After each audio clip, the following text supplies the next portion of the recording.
میرا اور آپ کا وجود اگر اللہ کی مخلوق کے لیے نفع کا سبب نہیں ہے تو پھر ہماری زندگی کا کیا فائدہ؟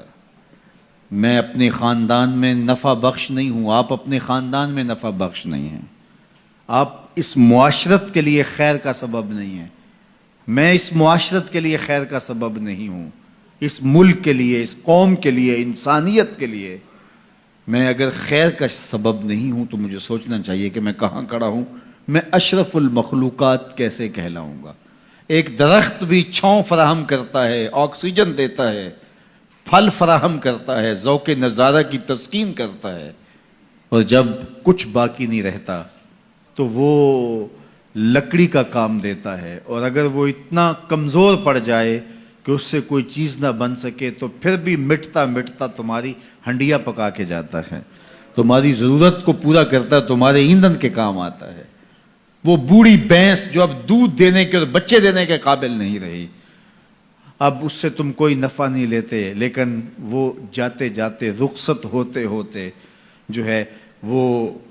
تمہاری غذائی ضرورتوں کو پورا کر کے جاتی ہے، اور اگر تم اس سے غذائی ضرورتیں پورا نہیں کرتے، تم کہتے ہو کہ نہیں یہ اتنا بوڑھا وجود ہے، تو پھر بھی اس کے چمڑے سے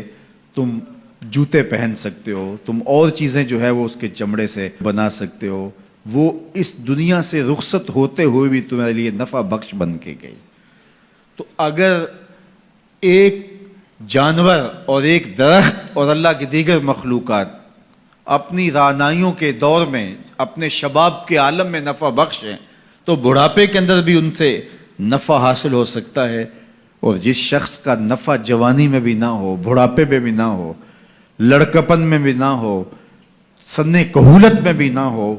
تو پھر وہ انسان کہلائے گا۔ اولئک کالانعام بل ہم اضل، فرمایا یہ چوپایا ہے بلکہ چوپایوں سے بھی بدتر ہے۔ تو پھر وہ کیسا انسان ہے جو نافع نہیں ہے، جو نفع بخش نہیں ہے؟ خیر الناس من ینفع الناس، لوگوں میں سب سے اچھا شخص کون ہے؟ یہ سوال ہوا، سب سے اچھا شخص کون ہے لوگوں میں؟ تو جواب ارشاد فرمایا جو لوگوں کے لیے نفع بخش ہے، جس کا وجود راحت کا سبب ہے، جس کو دیکھ کے دکھ بھول جائیں، جس کو مل کے زندگی اچھی لگنے لگ جائے، جس کی چھاؤں میں بیٹھیں تو آسودگی ہو، زمانے کی کڑی دھوپ سے بچ جائیں، جس کا وجود رحمت بخش ہو، جو لوگوں کی ہدایت کا سبب ہو، جو لوگوں کے لیے خیر کا ذریعہ ہو۔ اللہ کے محبوب علیہ الصلوۃ والسلام کے ایک فرمان کا مفہوم یہ ہے کہ خیر کی چابی بن جاؤ اور شر کا تالا بن جاؤ۔ یہ زندگی میں اصول اختیار کر لو،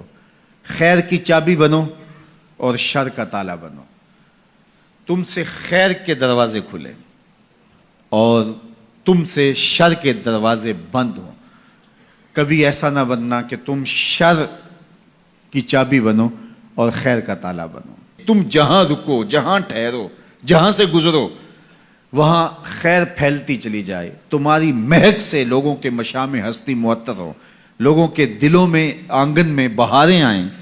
کہ یہ شخص آیا ہے، گزرا ہے۔ تم ایک تازہ ہوا کے جھونکے کی طرح جہاں سے گزرو، اور تمہاری مہک سے لوگ دیر تک سرشار رہے کہ یہاں سے کوئی گزر کے گیا ہے، نہ یہ کہ تم جن راہوں سے گزرو وہاں کانٹے بکھیرتے چلے جاؤ، بعد میں وہاں کو چلے تو اس کے پاؤں زخمی ہوں۔ تو فرمایا تم خیر کی چابی بنو اور شر کا تالا بنو، ہمیشہ خیر بانٹو، اچھائی بانٹو، بہتری بانٹو، لوگوں کے لیے صلح اور امن کے ضامن بنو، لوگوں کے لیے محبت کو پھیلانے والے بنو، لڑائی، دینگا مشتی، فساد، شر، الجھاؤ، تضاد اور نفرتوں کے بیج اور کانٹے مت بونا، ہمیشہ خیر کی چابی بننا اور شر کا تالا بننا۔ اس لیے بہتر شخص وہ ہے کہ جو لوگوں کے لیے بہتری کی ضمانت بنتا ہے اور اس کے وجود سے لوگ بہتری پاتے ہیں۔ سب سے بڑی انسان کی ضرورت ہدایت ہے۔ سب سے بہتر اور اشرف لوگ انبیاء علیہ السلام ہیں، جن کے وجود سے ہدایت پھوٹی اور لوگ اندھیروں سے، ظلمتوں سے نکل کر ایمان کی روشنیوں میں آئے۔ سب سے بہتر لوگوں کو بانٹنے والا، لوگوں کے لیے نفع بخش وہ شخص ہے جس کا وجود ہدایت بانٹتا ہو، جس کا وجود خیر بانٹتا ہو، پھر لوگوں کے دکھ اور لوگوں کی تکلیفیں مٹانے والا شخص۔ تو ہمیشہ لوگوں کے لیے بہتریوں کا سبب بنو۔